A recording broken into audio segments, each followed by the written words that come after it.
Hi, and welcome to DTV. My name is Millie Hughes. I'm an education outreach liaison at Doylestown Health. And with me today is Alyssa Stalker, registered nurse and our heart failure coordinator. We will be continuing our two-part series on heart failure today, and today we'll be talking about how to manage heart failure. So welcome back, Alyssa.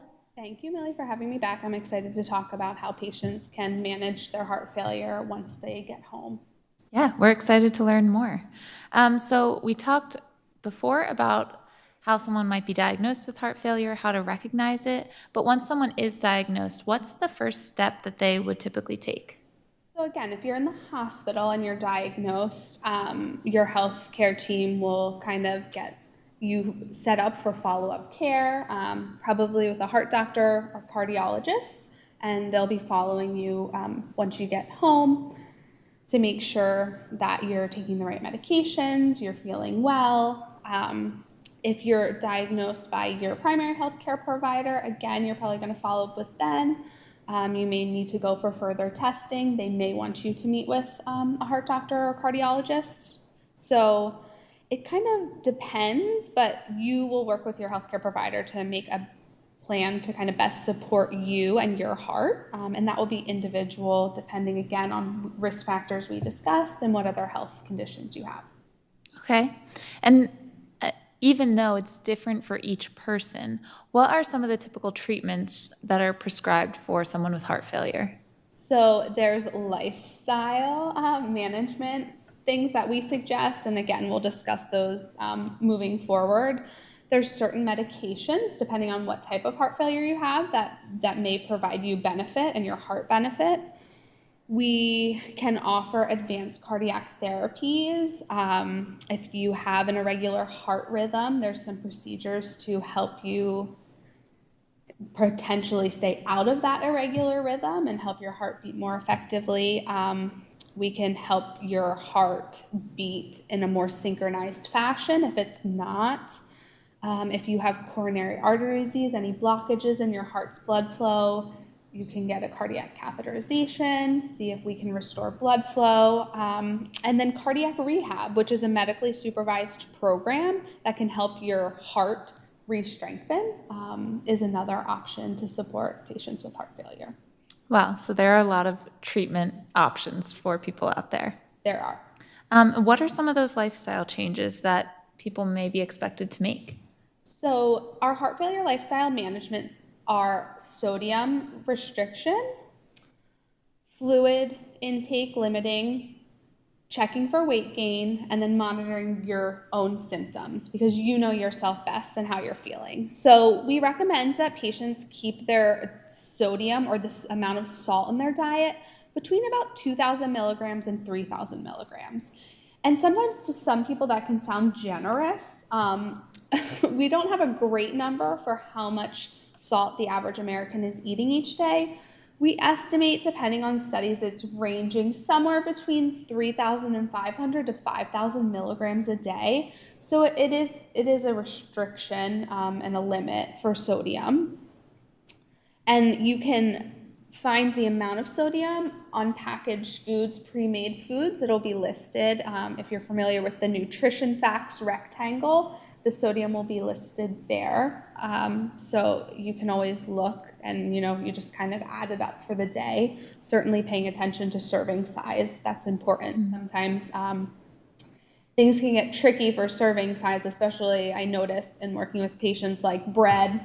Sometimes the serving size will be one slice. Well, if you're making a sandwich, most patients are using 2 slices of bread to make their sandwich. So you just want to be mindful of that. And then another option, some people's healthcare plans will cover meeting with a dietitian. So that might be something that you can call your healthcare plan and see if that's covered, because certainly a nutritionist will be able to best help you take in consideration all of your health and medical information and then what you kind of like to eat and your lifestyle and help you, best plan. So I always recommend that for patients who this seems a little bit overwhelming to them. There is additional help out there. Limiting fluid intake, we recommend again around 48 fluid ounces, but just like sodium and fluid, this is something you want to talk to your healthcare provider about. Each person is going to be different and the recommendations can be individualized. So talking to your healthcare provider, asking them what amount of sodium is my goal and what is my fluid goal. But as you consume more fluids, your body's going to absorb those and your heart has to keep up with pumping that around your body. And the same with salt. Salt draws fluid into our body and your heart has to keep up with pumping that around. As for checking your weight, you want to do so every day, same time of day, on a scale, and then you can record that if you're not going to remember it from day to day. But you're looking for a weight gain of about 3 pounds in a day or 5 pounds in a week. So that's weight gain. That would kind of set off a red flag, and I'd want someone to reach out and let their healthcare provider know. And then you can use a heart failure zone tool. They're available online. We have one in our heart failure educational book that we hand out in the hospital, and this is an example of the one that's in our book. But it's just like a stoplight. So green zone, you're in control. Yellow, we want you to take a little caution and pay attention to your symptoms. And if you're in the red zone, you need to seek help now. So again, how do we stay in control? Taking medications daily as prescribed, weighing yourself, following a low sodium diet, following your fluid, and keeping all your doctor's follow-up appointments, and then checking in daily. Is your weight up?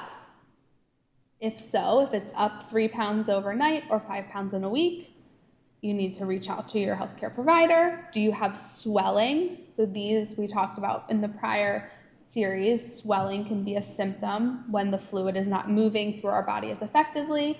It can gather, and sometimes we'll see that most likely in our feet and moving up, but some people feel it in their abdominal area with abdominal bloating. So if swelling's increasing, you're feeling abdominal bloating, it's time to reach out to your healthcare provider. Shortness of breath or cough, if you're developing that with just your normal activities, eating, bathing, dressing, just your normal short walks through your house, again, we need to let our healthcare provider know. And energy level, it's one of those things that a lot of patients, when I'm talking to them, they really kind of brush off, like, oh, I didn't sleep well last night, or oh, I've been very busy and that's why I'm feeling run down. But really, your heart is not keeping up with your body's demands, and it's making you feel very fatigued. So anything in the yellow zone, any one of those symptoms, we would want to reach out to your healthcare provider and let them know. The sooner you can identify changes and let them know, the better we can help you try to manage those things out of the hospital. Some of these lifestyle changes sound like things that anyone should do to just be a healthy person. Not all of them, of course, but some of them I think are good tips for everybody. You did mention specific medications. What are those, and does everyone who has heart failure take medication? Most patients with heart failure take medication. Certainly, this is a list again from our educational booklet. So it's got a lot of information on it. Again, that booklet is available online, and I'll give the information on how to get to that book at the end of this program. But most patients are on a medication. Not every patient, again, will be on all of these medications. We talked about the classifications of heart failure previously. The only class of heart failure that has required medications that we really hope we can get everyone on are that heart failure with reduced ejection fraction, where the pumping function is weakened. We would ideally like them on one of the medications in the top box. So an ACE inhibitor, an ARB stands for an angiotensin receptor blocker, or an ARNI, which is an angiotensin receptor blocker, a neprilysin inhibitor. So one of those medications we'd like them on. We'd also like them on a medication class called a beta blocker. There's 3 that benefit heart failure patients. Then we'd like them on a medication class called aldosterone antagonists, or mineralocorticoid receptor antagonist is another name for it. And then the last class of medication, and again, these are very technical names, so this is why I encourage people to talk with their healthcare providers, is a sodium glucose cotransport inhibitor. Those are the newest medication for heart failure. They're very exciting for us. We don't get new medications too often, and that actual class of medications is showing benefit to all classes of heart failure. So whether you have heart failure reduced ejection fraction, which was the class I was just talking about, who have what we call quadruple therapy or 4 medications we'd ideally like them on, this sodium glucose cotransport inhibitor class also is benefiting our heart failure mildly reduced ejection fraction and our heart failure preserved ejection fraction class. And then the other really common medication patients are on is a diuretic, which is sometimes people's least favorite medication because it does make you pee, and that is how it gets rid of the excess fluid in your body. But a lot of patients with heart failure are on a daily diuretic. And again, talking with folks, that's probably the most challenging medication and the medication that people tend to delay, not take every day, especially if they have a busy day and they know they're going to be out of their house. But it's a very important medication because if you miss a dose, it's hard. Even if you take it the next day, your fluid in your body has elevated a little bit, and that same dose the next day may not bring that fluid back down. And if you keep doing that, the fluid slowly builds up. And again, if we're following those lifestyle management things, hopefully someone would check that. Either they might see their weight increasing, or they might notice more swelling if they don't take their diuretic. So those are some things to just keep an eye out for. And again, talk to your healthcare provider if you're having difficulty with your diuretic. Yeah, I think the best advice that you just gave is to talk to your specific healthcare provider. That's a lot of information, and a lot of it's complex.